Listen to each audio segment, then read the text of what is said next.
ఇక బులెటిన్ లో డీటెయిల్స్ చూస్తే బ్రేకింగ్ న్యూస్ చూస్తున్నాం. హైదరాబాద్ లో భారీ వర్షం కురిసింది. ఉదయం 6 గంటల సమయంలో ఒక్కసారిగా భారీ వర్షం కురిసింది.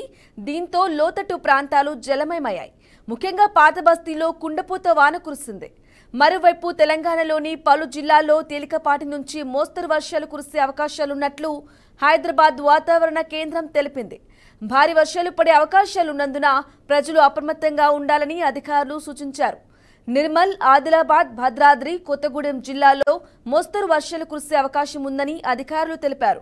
ఈ క్రమంలోనే గంటకు 30 నుంచి 40 కిలోమీటర్ల వేగంతో బలమైన గాలులు వీస్తాయని, ఉరుములు, మెరుపులతో కూడిన గాలులు వీచే అవకాశం ఉన్నట్లు వాతావరణ శాఖ అధికారులు తెలిపారు. ఈ మేరకు ఈ జిల్లాలకు వాతావరణ శాఖ ఎల్లో అలర్టును జారీ చేసింది.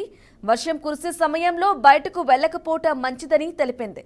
హైదరాబాద్లో ఆకాశం మేఘావృతమై ఉంటుందని పేర్కొంది.